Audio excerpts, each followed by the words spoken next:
Les smartphones d'aujourd'hui vous permettent de profiter de vidéos pratiquement où que vous soyez. Mais le petit écran signifie parfois moins de plaisir. Avec un pico-projecteur comme le ViewSonic M1+, un petit appareil peut vous donner une vue d'ensemble et le faire pratiquement n'importe où. Comme un gros projecteur. Mais en plus petit, le M1+ appartient à une classe de produits d'affichage appelée pico-projecteur. Un pico-projecteur produit une image vidéo comme celle utilisée dans les systèmes de cinéma maison ou pour les présentations commerciales ou éducatives. Mais ils sont plus petits et produisent moins de lumière. Les projecteurs Pico sont considérés comme des appareils de divertissement. Bien que le M1+ puisse également offrir des présentations professionnelles et éducatives. Vous avez juste besoin d'une pièce beaucoup plus sombre que ce dont vous auriez besoin avec un modèle plus puissant. ViewSonic évalue le M1+ à 300 lumens, tandis qu'un projecteur de taille standard plus courant émet entre 2000 et 3500 lumens. Les lumens ne sont pas une mesure linéaire du rendement lumineux, ils sont logarithmiques. Ainsi, les 2500 lumens d'un projecteur de cinéma maison ne représentent pas seulement 10 fois le rendement du 300 lumens M1+, il est en fait beaucoup plus lumineux que cela. C'est pourquoi le M1+ a besoin d'une pièce plus sombre pour des performances optimales. Le M1+ utilise une matrice LED de 10 watts qui a une durée de vie de 30 000 heures. Avec une garantie de 3 ans, vous pouvez être sûr de passer de nombreuses heures à regarder du contenu multimédia. Rapide à installer. Facile à utiliser, principalement. Le M1+ n'est pas livré avec de nombreux accessoires, mais vous disposez de tout ce dont vous avez besoin pour le configurer et l'utiliser. Lorsque vous déballez le M1+, vous trouverez le projecteur dans une pochette en feutre, qui protège l'appareil lors d'une utilisation occasionnelle. Mais qui est trop souple pour le protéger de tout choc violent. Il existe une alimentation de type ordinateur portable et un câble USB-C vers USB-C. De sorte que vous pouvez connecter le projecteur à un périphérique USB-C et afficher des fichiers ou charger un périphérique USB-C externe. Avant de pouvoir utiliser le projecteur. ViewSonic vous demande de le charger pendant au moins 4,5 heures. Donc, vous êtes presque prêt à partir. Lorsque vous allumez le projecteur, un écran de démarrage avec le logo ViewSonic apparaît. Suivi d'un menu à l'écran. Le menu propose une large gamme de sources d'entrée, notamment HDMI, un port USB-C et un lecteur USB, qui peut être un lecteur flash, un disque dur USB. Une carte microSD ou le stockage interne de 16 Go du projecteur, qui peut déplacer des fichiers. Allumez si vous souhaitez désamarrer complètement le projecteur. Ne pas avoir à vous soucier des fichiers sur un autre appareil est utile si vous avez l'intention d'utiliser le M1+ à l'extérieur ou en camping. Une belle photo. La plupart des tests ont été effectués avec le projecteur à 3 pieds de l'écran, ce qui a donné une image diagonale équivalente à un téléviseur de 36 pouces. La qualité de l'image était impressionnante, étant donné que la pièce n'était que légèrement assombrie. En déplaçant le projecteur, j'ai essayé de projeter sur un morceau de carton mousse blanc.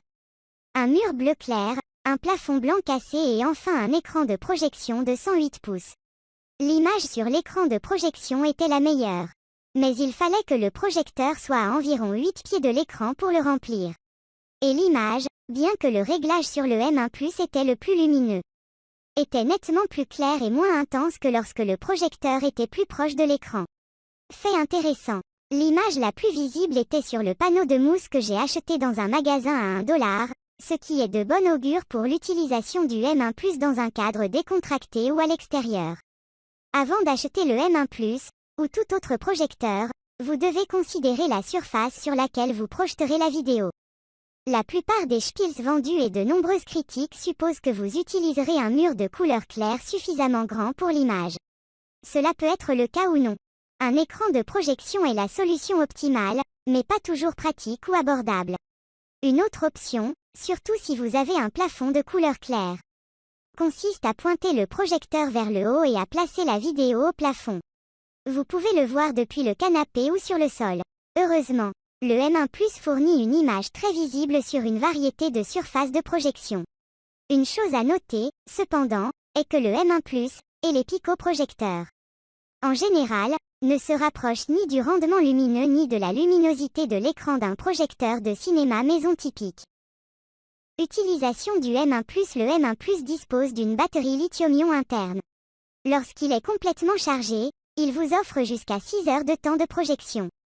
La sortie lumineuse a 4 réglages de luminosité, donc à pleine luminosité, attendez-vous à beaucoup moins de temps sans condition.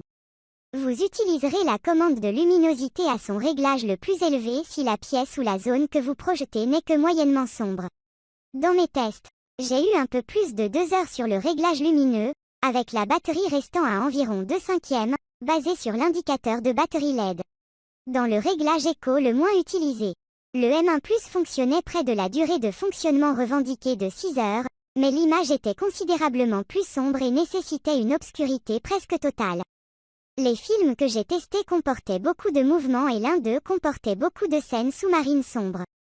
Cela a permis de juger de la quantité de détails dans les zones ombrées. Les 2 films étaient facilement visibles, mais certaines des scènes les plus sombres manquaient d'un peu de détails dans les zones les plus sombres. Compte tenu de la quantité d'action et de mouvement à l'écran, il n'y avait presque pas d'arc-en-ciel perceptible. Ce qui peut parfois arriver avec des projecteurs utilisant la technologie DLP, comme le M1+. Le plus surprenant était que les 2 films pouvaient être visionnés dans une pièce moyennement sombre. L'image était un peu fanée, mais vous pouviez toujours la voir. Dans une pièce complètement sombre, l'image du M1+ était lumineuse et presque aussi bonne que celle de mon téléviseur à écran plat. Bien que la résolution maximale du projecteur de 1920 par 1080, le minimum est de 640 par 480, laisse beaucoup à désirer pour quiconque cherche 4K. Qualité. Abonnez-vous à la chaîne où vous aurez la pire année de votre La vie est une blague, mais si j'étais toi je m'abonnerais plus tard. Si tu n'as pas de chance tu regretteras.